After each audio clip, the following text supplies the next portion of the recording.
Hello, welcome to another beginner's guide. This one's primarily for Christy. I guess other people can watch, and maybe the good people of YouTube if you're watching. Hi, what's up? So today we're gonna be learning how to play Civ 5, just the basics because there's a lot. I encourage you to try it on your own. Kind of get a feel for the game because it's a lot of different things, and everything's going to be variable every single time. So I'll give you like a basic rundown of how to play the game. It's up to you to choose how to play the game. Okay, so what we can see here, we've got a couple easy things. I don't think this is popped originally, or maybe it is, but basically, if you look around here, you've got a couple different things. So right up here in the top left, you've got your research screen, which this is extremely important. You want to have this going every single time. I mean, you're forced to do it, so do it.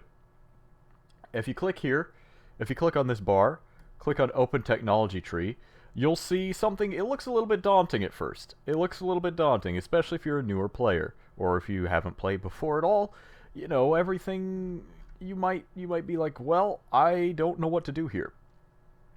And I don't know that anybody really knows what to do here. People have an idea of their own strategy that they like to go for, but basically all this is the different technologies. And one of the easy ways to kind of learn what these will actually benefit, how they'll benefit you, is to kind of hover over this stuff. So you can see the pottery will grant you the granary and the shrine, which are both buildings that you can build in your city. The granary will give you +2 food at the cost of 1 gold. The shrine will give you +1 faith at the cost of 1 maintenance. And there's also a whole bunch of different little sub notes here. So, I obviously read it on your own, but there's always going to be sub notes there as well.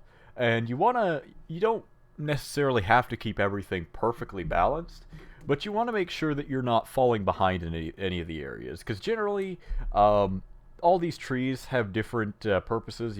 Generally down at the bottom, it's more of your military stuff, but you need some of this stuff to proceed with some of the other stuff, and you need a military to defend yourself. You need the science from this top bit. You need the science and culture to keep up with your competitors. You need the culture to protect from a culture victory, and you don't necessarily need faith, but it's never a bad thing to have a religion. And then you're also going to need a lot of different improvements here to make your people happy. So let's go ahead and let's just go ahead. Generally, first thing I always do is go for writing. Just because you have this library and it gives you a science bonus. Science bonuses are going to be enormous because it's how you're going to get more of this stuff. The more you have of this stuff, the farther you are ahead of everyone.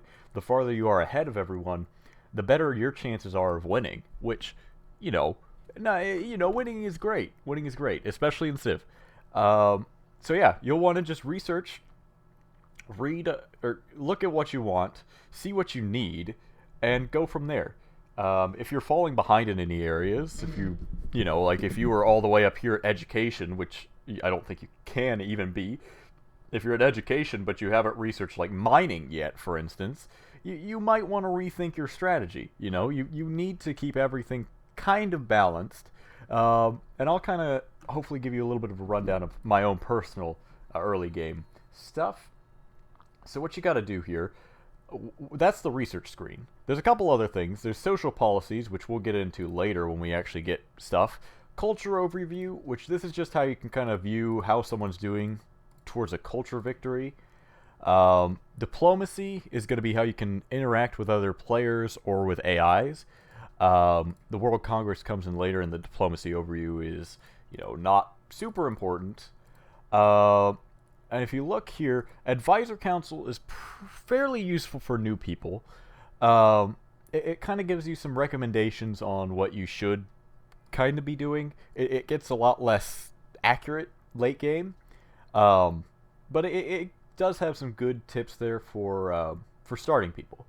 This demographics page can kind of give you another. This is something you can kind of extrapolate yourself. So, like the advisors will often tell you could get wiped out by this person, but you could just do that by looking here and looking at their soldiers compared to yours. Like, I wouldn't want to challenge whoever this is. I mean, well, it's not too bad with 9,000. But you just want to keep all this in mind. Literacy is another huge one. Manufactured goods is enormous. You just want to make sure that you're not falling behind in any of those areas. And if you are, research stuff that gets you towards that. You don't really need any of these others. I mean, victory progress is cool because it kind of shows you how everyone's doing compared to everyone else. World Congress becomes useful later. A lot of this stuff just it prompts you for it. And if you want to look into this stuff, I'd suggest you do it on your own time so I don't spend a million hours going through menus, so we can get started with the game. So as you can see here on the side, you have a couple different things that you can do with either of these two units. With the settler, which is kind of like it's your passive, they don't attack units, you can settle a city. You can move, you can do nothing, or you could sleep, or you could come in here. If you want to delete a unit, if your gold is way too costly, you can click on this, click delete, and obviously you don't want to do it for your first settler because you'll be dead. But you want to. It's a good thing to have in mind for later. So what you'll want to do here, found a city. You don't have to found it right where you are. You can move around. Generally, being on a river, especially for your first city, for your later cities too, it's good because rivers are going to increase your production with the water mill, which is a big thing. You can also get water turbines later, but that's way late game. So then when you build your city, you get to choose a production. So your production is basically going to tell you what do you want to build with this city, and generally what I like to do is I like to build a scout first. Either a scout or a worker, depending on what map I'm working with. If it's a large, we're playing Pangea this time, so a scout's probably pretty useful, mainly because you want to get out and you want to find ruins early, which hopefully we'll find one very soon, and I can kind of give you a rundown. So once you move your stuff, you can just click next turn. I forgot to go over what this guy could do. So he can move, he can do nothing, he can alert, which alert basically just it gives him a defensive bonus, and also he'll basically become movable once he sees an enemy.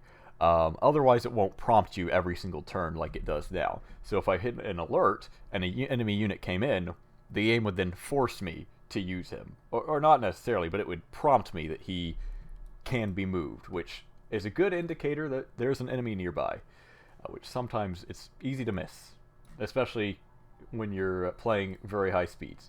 So what I'm doing here is I'm using the right click just to move my guy. It's a simple little simple move, and that was a ruins right there. Basically, when you go into a ruins, you get some kind of bonus, whether that be gold, culture, faith, population for your city. It can be a whole different number of things. And this one, it just so happened to be 90 gold. And they're really, really helpful early game. They can give you a huge head start over your opponents, and really it's probably part of the big strategy for early game. So now that we've got this scout built, I'm going to go ahead and I'm going to build a worker. You don't necessarily have to do it in this order. It's just what I kind of like to do. You could do worker and then scout, but then you'll probably miss out on some of the other stuff if your opponents are going for some ruins as well. And so now you just have 2 units to move. And the game is really nice. If you click on a unit needs orders, it'll just take you to the exact unit that needs orders, which is super, super convenient for you, because it can get very hectic later on in the game when you have, a lot of different units. Where did that come from? Oh, I found a city-state. So this is this is a city-state. I dismissed the thing. But when you meet a city-state, they give you gold, and if they're a faith city-state, which is these hands here, they will give you faith as well. Faith can be used to found a religion, found a pantheon, and they're just little helpful bonuses. You can also get bonuses from other people's religions. Um, but it's always kind of helpful to have your own, so you can, kind of have whatever you want. That was the Pantheon screen. Whole bunch of different bonuses. If you get that point, I just recommend you look through all of them because there's a lot, and I can't go through all of them with you. I can't hold your hand through that, but I think it's all fairly self-explanatory. Um, you know, it's basically all your basic resources. Um, so let me kind of go over your basic resources real quick. So you've got research, or science, which is helping towards your research.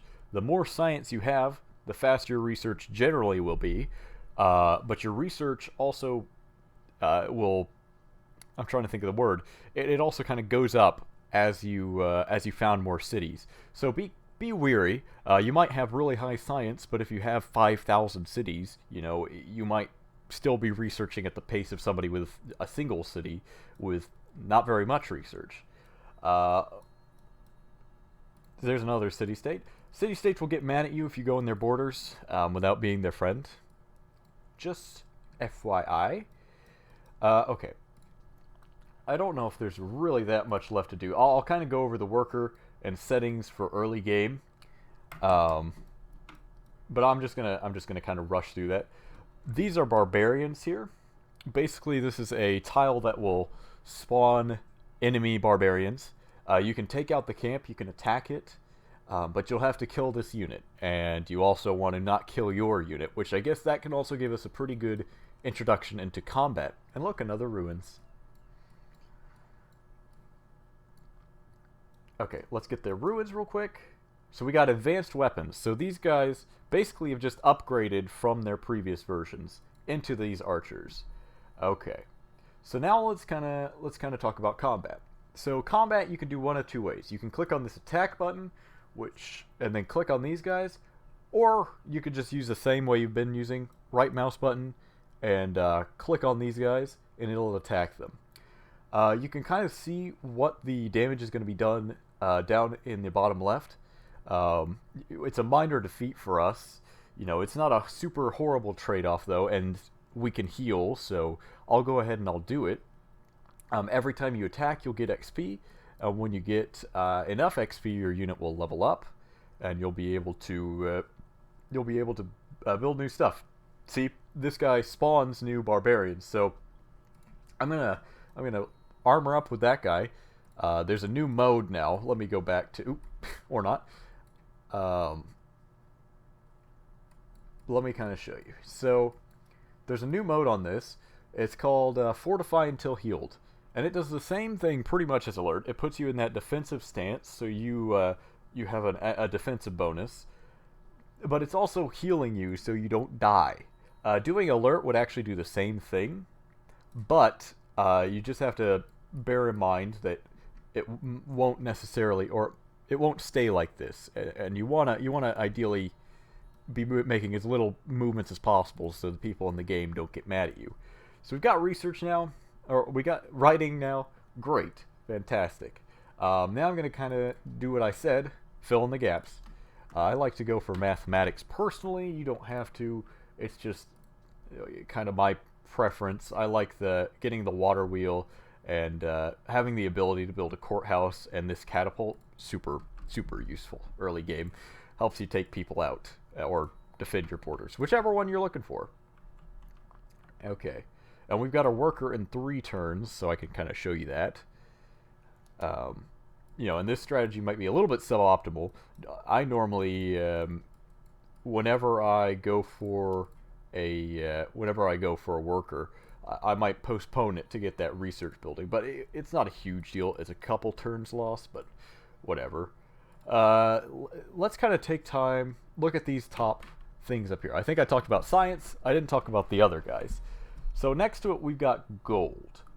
And gold is kind of just, your basic currency. You can buy units and stuff with it in City View, which I'll show you next.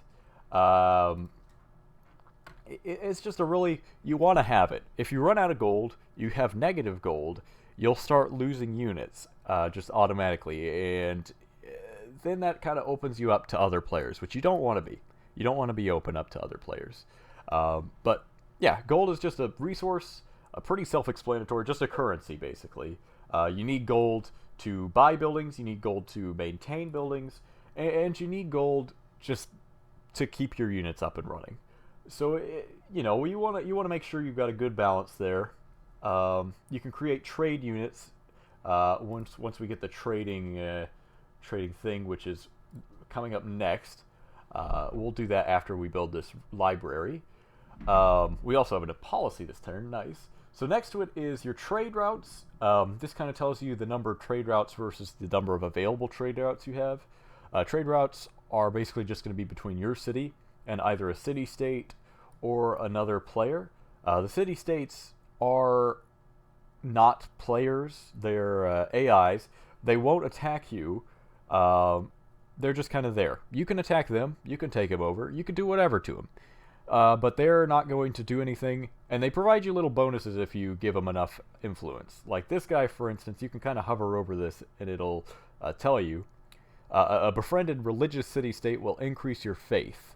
So you get a bonus on your faith resource up there, which is, a good thing to have. These guys are maritime, so they boost the food.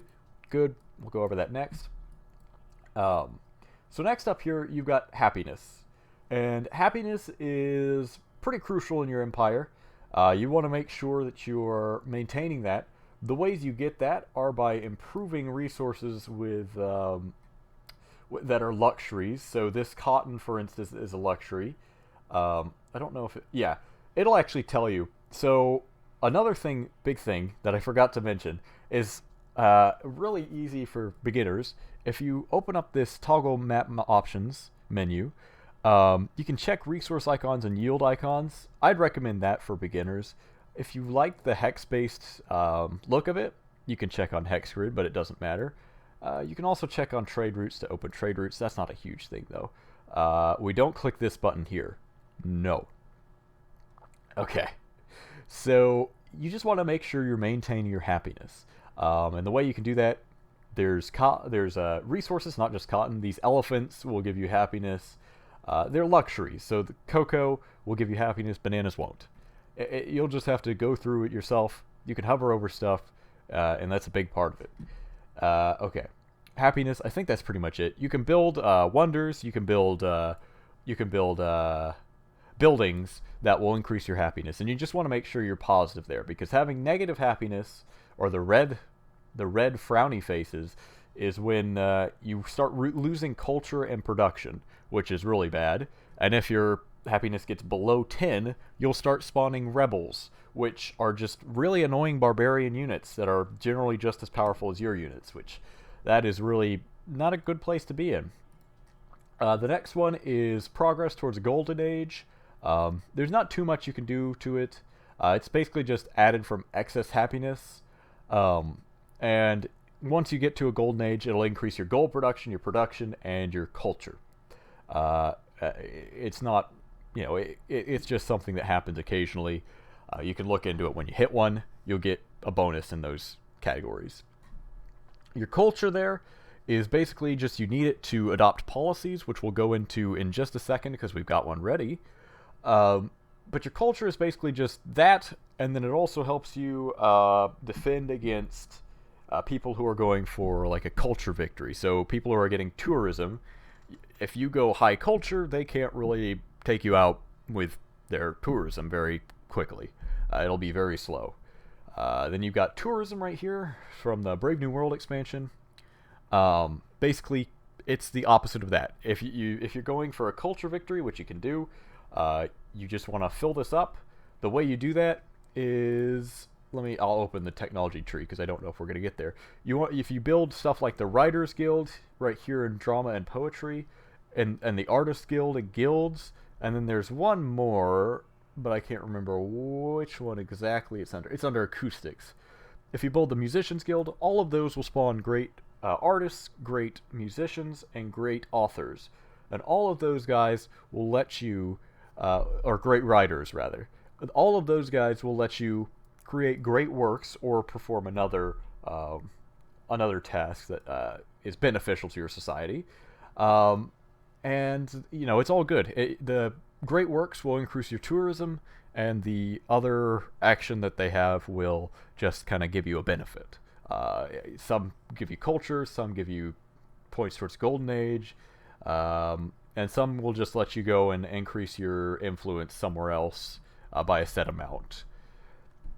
Finally, up here we've got the Faith, which Faith is basically just it's a measure of really when you can get a religion. You can spend faith on a lot of different things. You can spend it on great profits, which are what actually funds your religion. If you actually click any of this stuff, it'll take you to that menu. But basically, it'll say you can buy a great profit. Later on, once you have a religion, you can buy stuff like missionaries, inquisitors, which help you spread your religion. You can buy great people, which will let you just get bonuses in production or science or whatever. And you can sometimes buy buildings as well. That's really all from up there. Let's go ahead and let's talk about this policy stuff. So if you click on this, or you can click on this button here, or you can click on this purple button. It doesn't matter. You can click on that. It'll take you to these social policies. And again, these social policies are basically how you want to play the game. They give you bonuses in certain areas. You can kind of hover over it and see what it says. So, adopting tradition greatly increases the rate of border expansion in cities and also grants +3 culture. And it says at the top, tradition is best for small empires. Tradition is most generally what people go for. So let's talk about the other ones real quick. So liberty is best for civilizations that want a rapid expansion.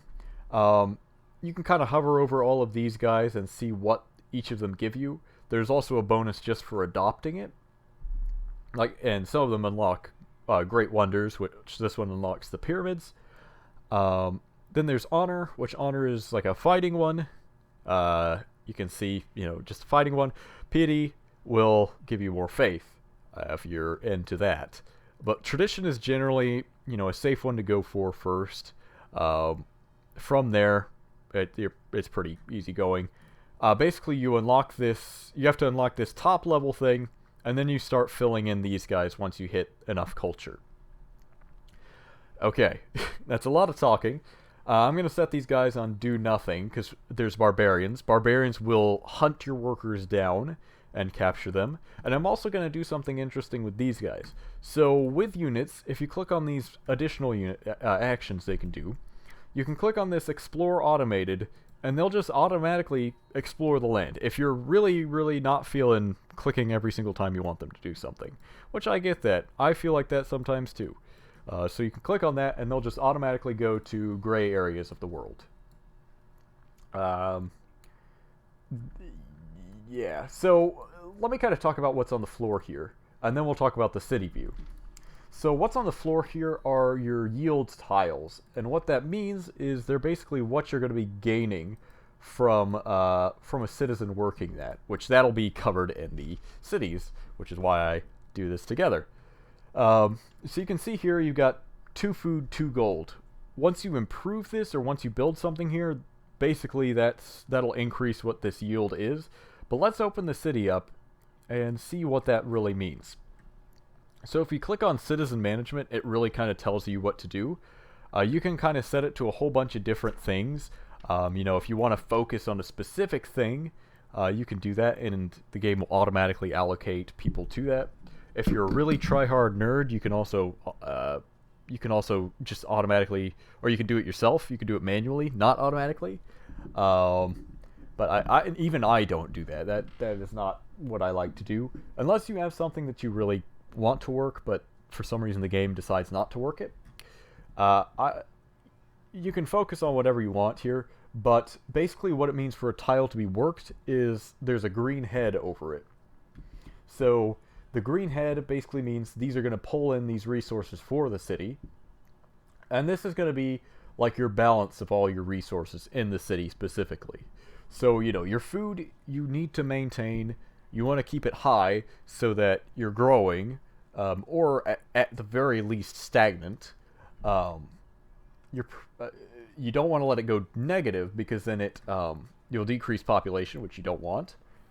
You've got your production here, which your production is absolutely crucial.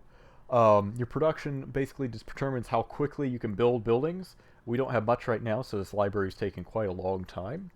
But if you get your production up, you want to crank that baby as high as you can go, and you should be good, building whatever you want, and that will help you get ahead in the game.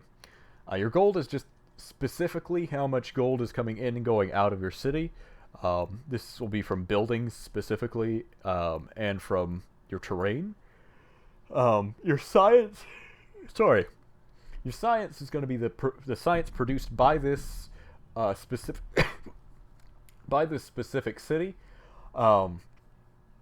It's not a great count of anything. Really, your overall science is better, but it kind of lets you know how you're doing this specific one. Faith, tourism, culture, all the same. And then this one down here, one turn until border growth. You'll see my my circle has grown an extra tumor on it, and basically that's what this is. Depending on how much culture this city's outputting, your borders will grow at a greater rate the greater amount of culture you're producing. So we got one turn until border growth, and it'll go to either one of these two tiles. And that's just an automatic thing. If you want to buy a tile, if you want a specific one, you can click on that button and click on any one of these guys, and it'll just let you buy anything around. If you want to purchase a building or a unit, you want to go here to the purchase. I like to build up my gold and save it for a rainy day. Or if I need a building and I don't want to wait for it, I'll just buy it there. You can buy pretty much anything that you can build in the city, if you're willing to spend enough gold. And then you can change your production as well here, which, there's a couple different settings. Units is stuff that'll be deployed. Your buildings are going to be stuff that are built in the city, and they give you specific bonuses, but they can be built in every single city. Wonders are things that can only be built once by one civilization. So it's kind of like a race to who gets what. You can see the bonuses they give if you just hover over it.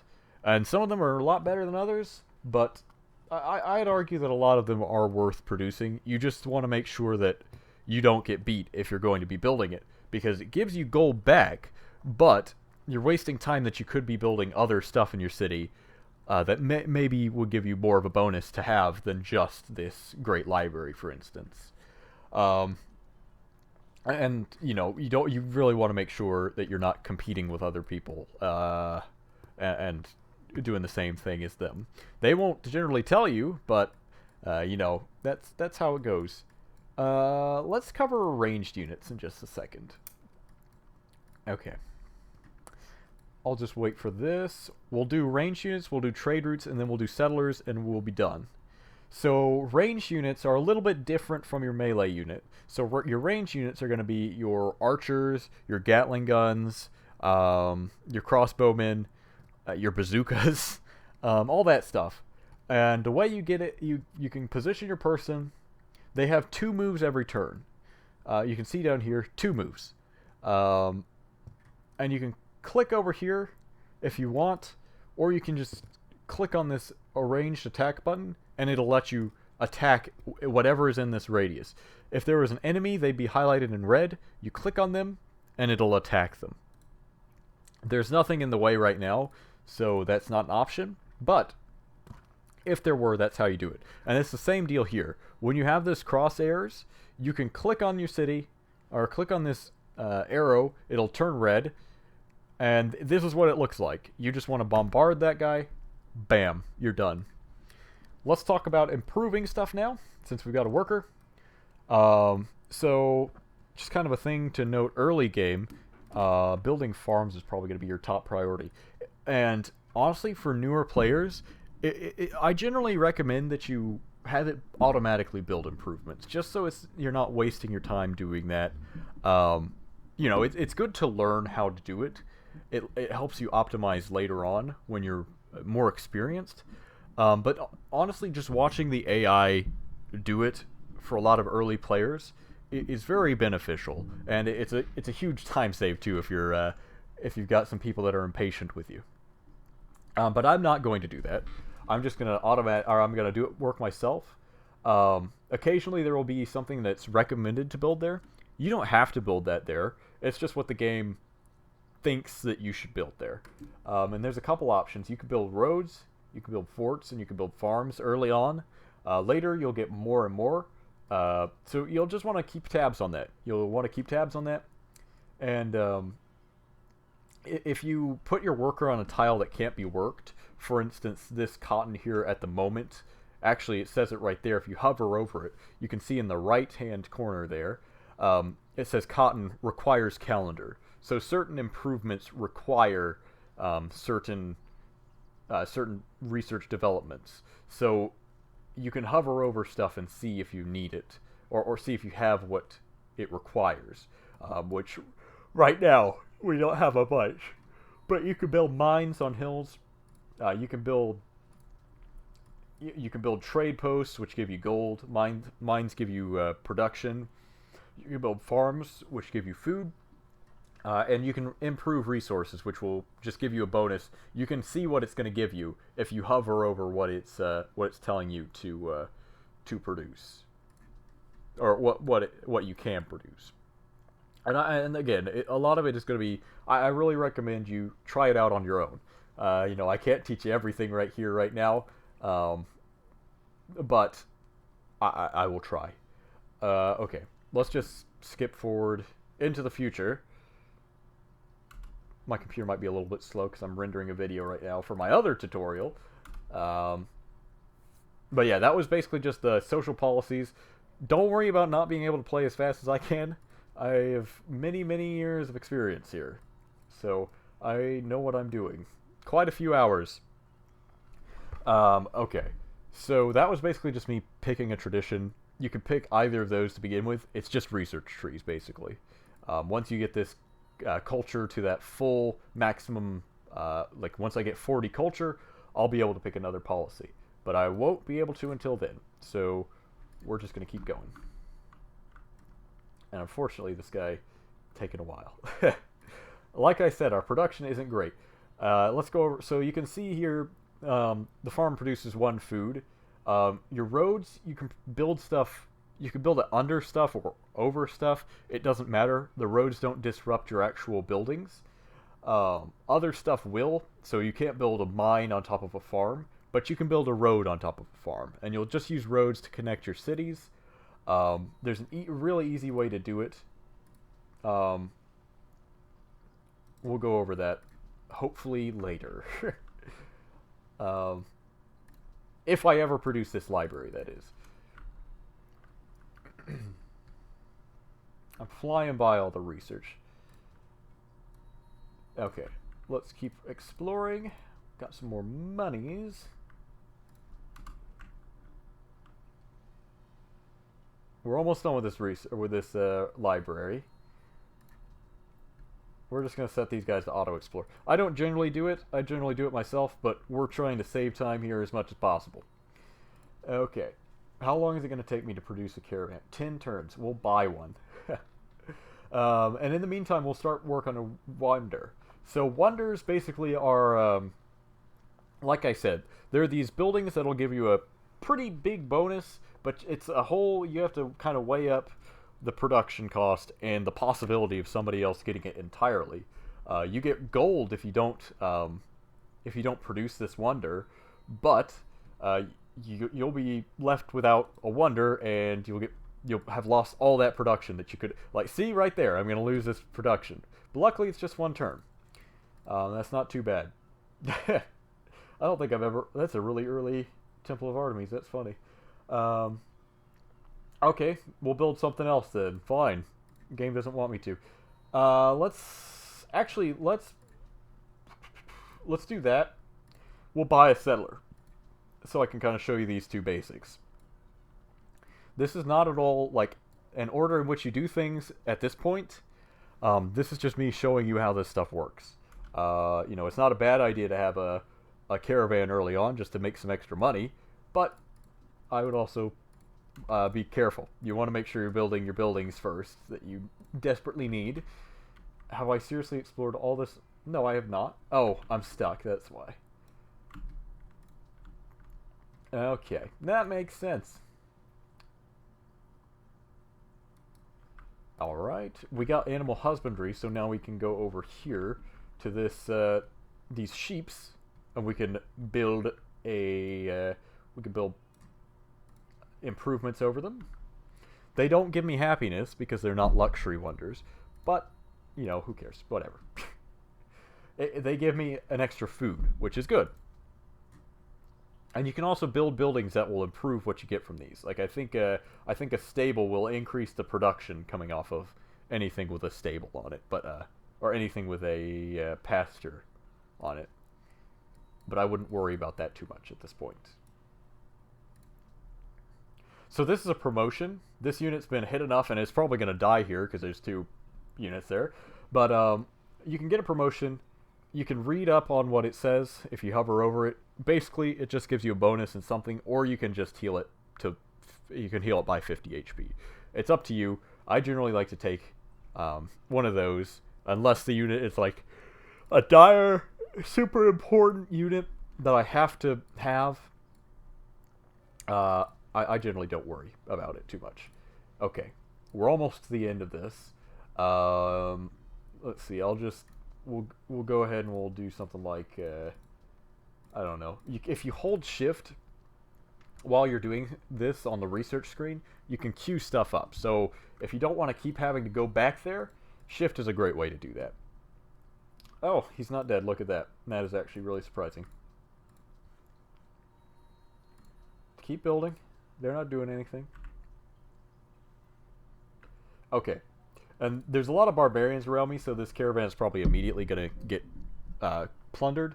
But I'll show you what to do. So you've got this caravan here. You've got a couple options. 2 of them are different from what you had before. You can change the home city, which that's pretty self-explanatory.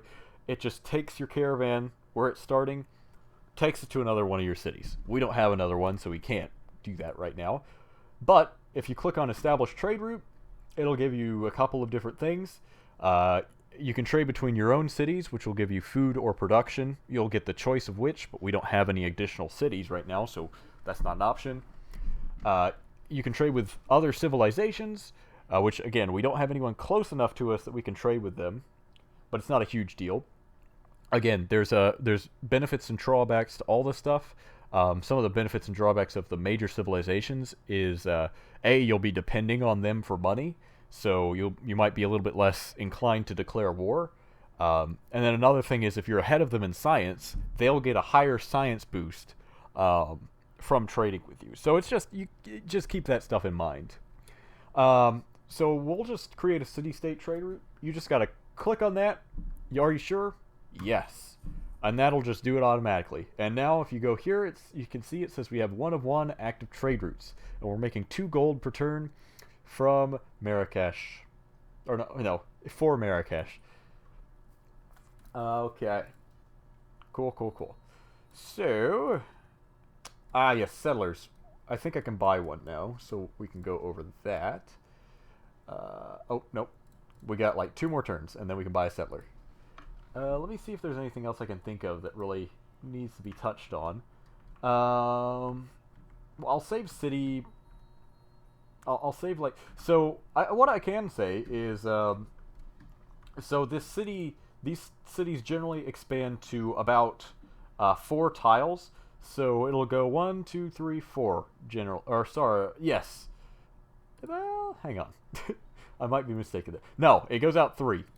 So it'll go out 1, 2, 3, and then that's going to be your maximum working range. Yes, I started off right and then I went wrong. But yeah, it'll go out 3, and that'll be your working range. Those tiles can be worked. If you go out any further, however, those tiles will not be worked. And I think what's coming up here is city-state quests, which I canceled all of them. But basically, they're just easy ways to get favor without giving these city-states gifts. You can see these guys want me to destroy a barbarian encampment and generate a great merchant. Basically, if I do either of those, I'll get favor with them, which Hey, I like favor. Let's see. Okay, next turn we'll buy a settler. We'll go over that. Okay. And then we can kind of go over like different types of units, because war is it's a big integral part of this. Because if you're gonna be playing this game, you have to defend yourself. You have to defend your assets. You just wanna have an army, ideally. Nah, you don't have to have a super huge one. A super huge one might even be suboptimal in a lot of cases, just because you'll be spending a lot of money to maintain something that maybe isn't paying off. And if you do have a big army, use it. Go to war. Start these battles. Let's see if I can actually. So we had a settler early in the game. It's what you start with. You generally want to settle a city that goes outside of that range I was talking about earlier. So that 3-tile kind of radius. So you'll want to leave space for 3 tiles in between those 2 cities. So you'll have ideally. I'm not going to settle it ideally here, just for brevity's sake. But ideally, you'll want to go 1, 2, 3, and then go out another 1, 2, 3. That's just your most optimal spacing.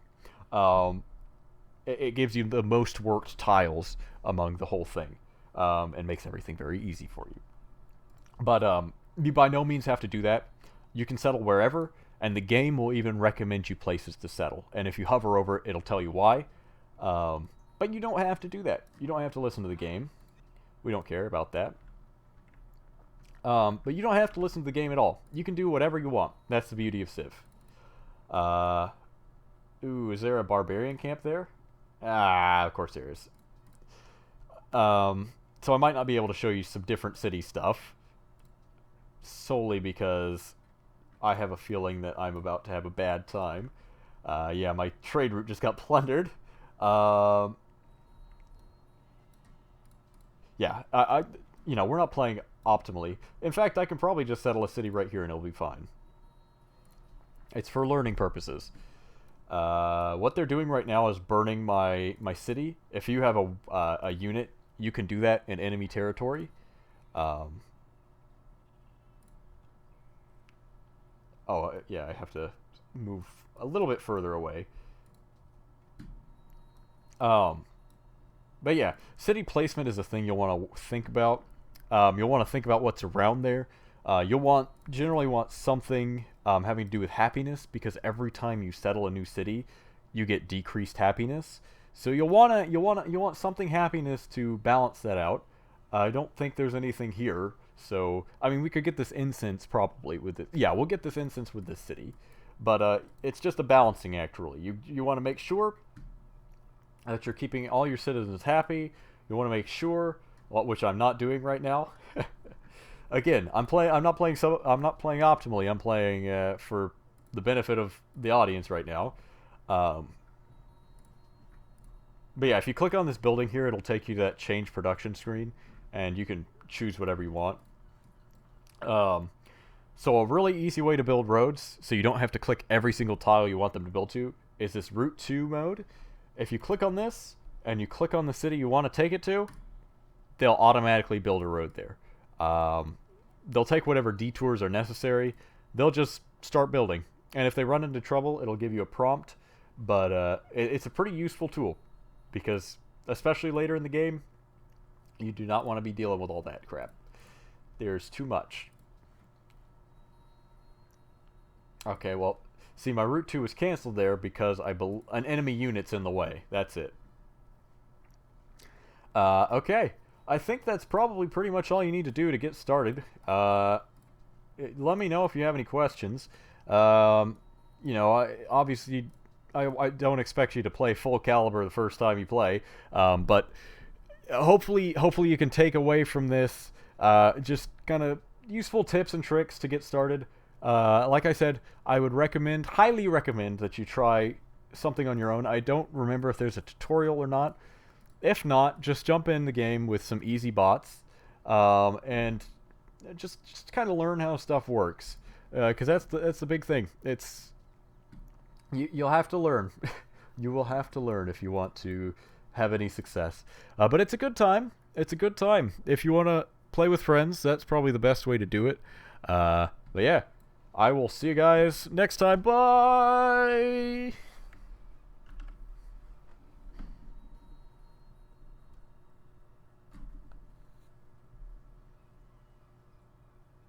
Oh, hang on. If we're still recording, if I didn't actually end the recording, there is one last thing I want to talk about. So that's units. We'll talk about units real quick before we officially end this. So unit-wise, you've got a couple different types. So you've got sorry, I was making sure I was still recording. Unit-wise, you've got melee units, so stuff like the warrior, which they can just hit stuff within one tile of them, or two tiles, and or a move and a tile attack. They're just your basic units. You need them to capture cities, so you always want to make sure you have them in your armies. But they're not very good at attacking cities, so you want to. They'll have to be in striking distance of the city, but they can't actually.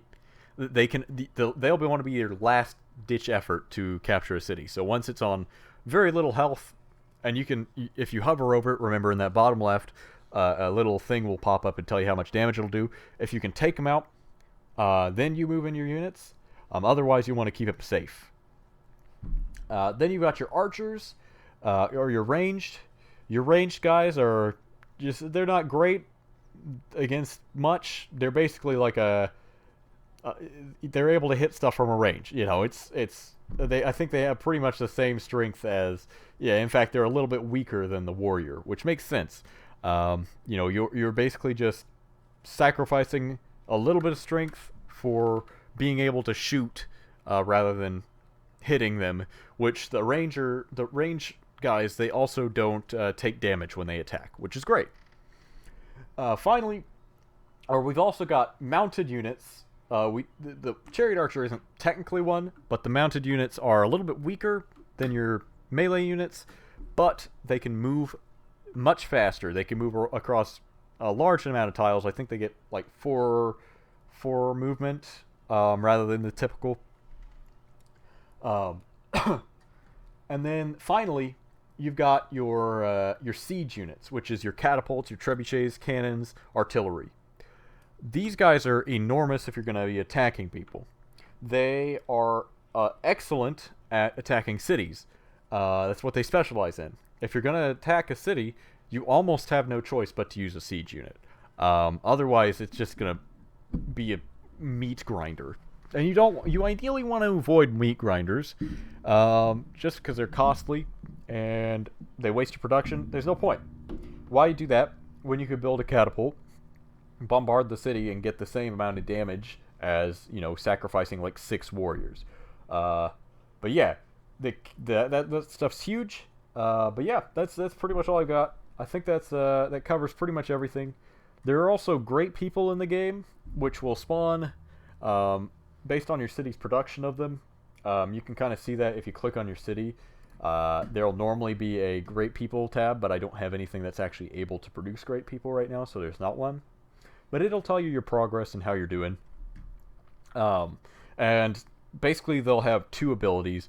One is one that you can use just once and they'll go away, and the other is generally one that you can actually place a physical building down in your territory, and it'll grant you plus whatever resource. So if you have a great scientist, if you plop him down, he'll give you an academy, which gives you plus 8 science on that tile. So if it's worked by your people, which generally that stuff will be, you'll get plus 8 science plus whatever is already on there.